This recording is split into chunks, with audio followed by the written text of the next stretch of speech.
I'm Mr. Lang, and today we'll be discussing instructional conversation. So what is instructional conversation? Instructional conversation is a teacher giving instructions to a classroom or a small group and allowing continuous feedback between the teacher and the pupil. So, a few examples of instructional conversation would be like origami, having the whole class work on origami. While the teacher provides instructions, they'll be able to work on it and continuously provide feedback to the teacher, and the teacher can answer any questions that they may have as they go along. Another example of this would be like baking a cake. As they're baking a cake, they can ask the teacher, is this right or why? And the teacher then can elaborate. Another form of instructional conversation is group work. For example, a whole class discussion coming together, the teacher can guide the discussion and have them just continuously talk and provide feedback back when there is an idea that's incorrect or that needs elaborated on. So some of the pros of instructional conversation is that there is a lot of control. As a teacher, you can guide the speed, even the direction of the discussion, while still allowing the students to interact with each other and learn off of each other. There are going to be many teachable moments that occur. For example, if a student brings up how they feel about a certain topic, you can go into that topic, or you can guide it on how that relates to your topic. It's very helpful for the deaf also. Because you can control the speed of the conversation, if you yourself would understand sign language, unfortunately I do not, but if you do, or you have an aide who does, you can kind of control the speed, not to mention you will constantly be using your mouth so that you are constantly visible. And the aide can also relay information back to you, and you can continuously repeat information as need be, or settle ideas, or just point out general information that you want the students to gain. It can also really help restate ideas for ELLs. If the conversation starts going a hair too slow or a bit too fast, you can change the pace by saying, here is what happened, this is what student A or B said, and continued on. For the discussion that I will be using, the lesson that I would be teaching would be political identity.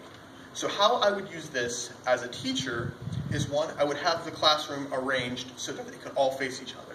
For example, around here, I have an example classroom set up. As you can see, there's many different chairs, all facing each other. This allows direct student contact and engagement, and the students can come together and learn off of each other while I continuously address any misinformation, and I can guide the pace towards the ideas that I want to. So the main topics that I would be covering in my lesson would be liberalism and conservatism. A great way is to have a blackboard, which I do have behind me, and writing the ideas as they go. For example, in something like a red marker,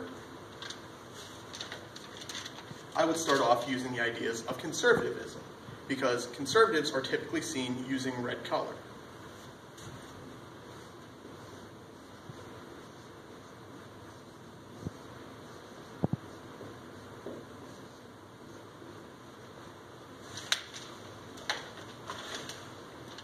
I would also use blue for liberals, because liberals are typically associated with the color blue.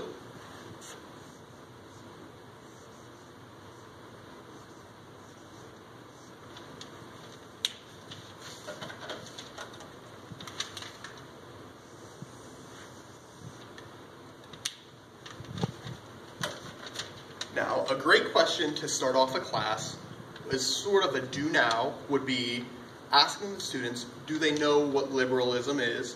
Do they know what conservatism is? Or you could take it broader and ask, do you know what democratic beliefs are, or Republican?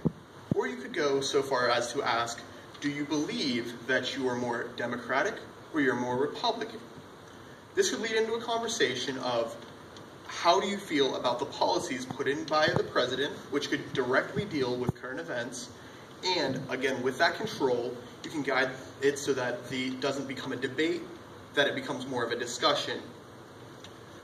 So with this, what I would do is I would start off with saying something along the lines, do you believe that you or your parents are conservative, liberal, Democratic, or Republican? The students would come and they would ask me either what does that mean, or they would state what their beliefs are. Now, I would first give the attempt to allow the other students to try to explain it, correcting any information that may occur. And next, I would lead into something along the lines of what is the difference between liberalism and conservatism. So first, I would start, are you liberal, are you conservative? Then, ask them what is a liberal scenario, what is a conservative scenario. I don't necessarily expect the students to know this off the top of their head, so this is where the group discussion would come into place and the whole instructional conversation would come into place. For example, you can correct any misinformation that the students may have. For example, if they would say, gun control is more of a liberal issue.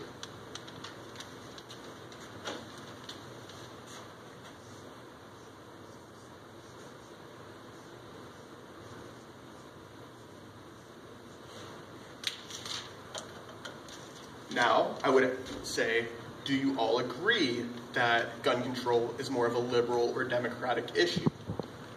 If the students always say yes, you're able to correct that knowledge and say, well, not quite, and here's why it falls under a conservative policy.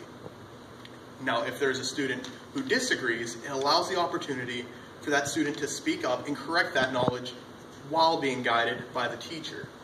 This is useful for so many different scenarios because, again, as they are discussing it, I can reinstate at any time, giving me full control of the discussion.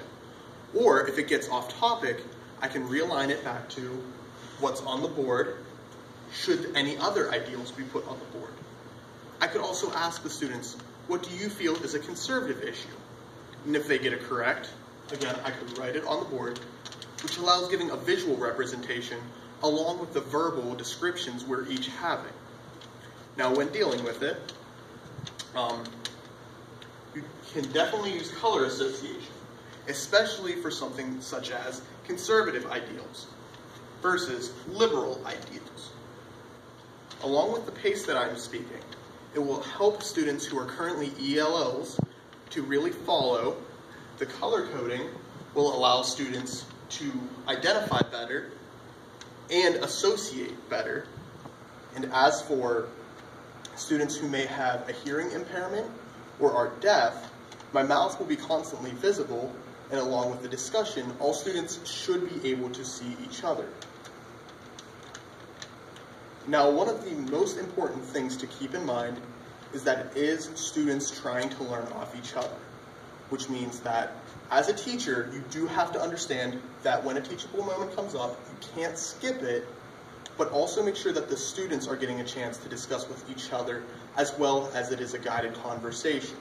The students will learn off of each other by describing and discussing the current topics. Now, in itself, this method can be used several different ways.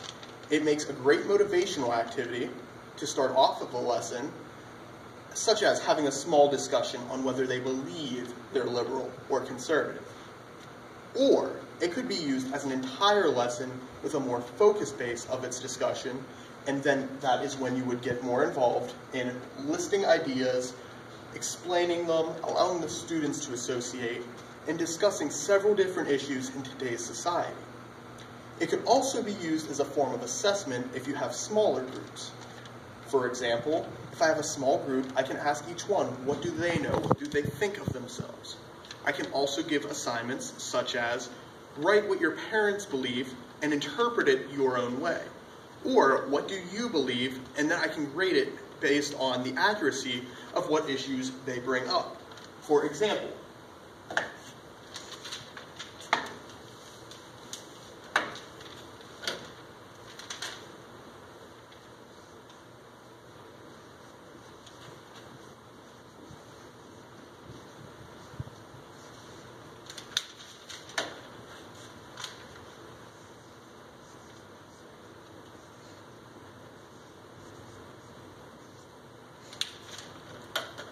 I could ask, are they conservative? And in the form of evaluation, they would be able to tell me, I am conservative because I believe in gun control. Or I am liberal because I believe in gay rights. And there also allows the teachable moments in between. For example, yes, but what if I believe in gun control and gay rights?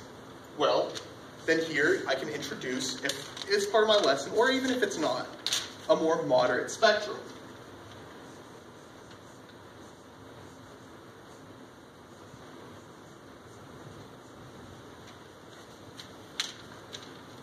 This allows me to kind of compare and contrast that although they are not necessarily the same thing, that they're part of the same boundary. Getting to the point of a political spectrum.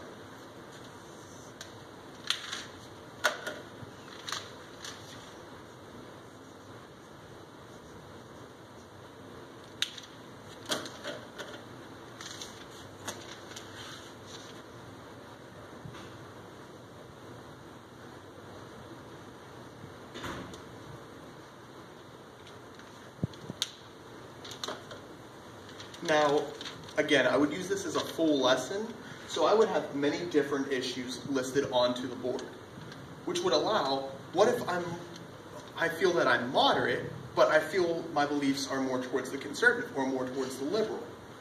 This could engage with a neat little activity of the students putting where they think they feel they are on the political spectrum. And also, it could allow introduction into a next lesson of maybe more political identities. That there isn't just liberalism, there's not just conservatism, there's not just Democratic Party, there's not just the Republican Party. And I can explain how each of these relate to each other, and it would open up a whole different part of the lesson. Now, there are a few cons to doing a form of instructional conversation, and I do feel it's important that based on the lesson you're doing, that you know what's coming up ahead of time.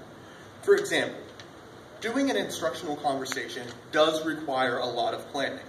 You have to understand when you're going to pace yourself. How fast do you want a topic covered? That can take some planning, but at the same time, you have to be able to go with the flow of the conversation. Students will bring up many different ideas and practices on their part. As a teacher, you have to know how to control that. Is it part of the lesson? But meanwhile, you still don't want to ignore those teachable moments. So that you have to pick and choose the battles as along and guide it with the form of your lesson. And another major problem is you may not want to use this with a shyer classroom. Although it is great to engage students, if your students are not talkative, you'll have a very hard time continuing getting that information out of them. And then you'll just feel like you are lecturing again. So you have to be prepared for the class. If your class is more social, this might be a great method. If your class is a bit shyer, maybe consider a different instructional method. This also goes with ELLs and students with disabilities such as hearing loss. You want to aim towards the classroom, which I feel any teacher should be doing as well. And that will be it for instructional conversation.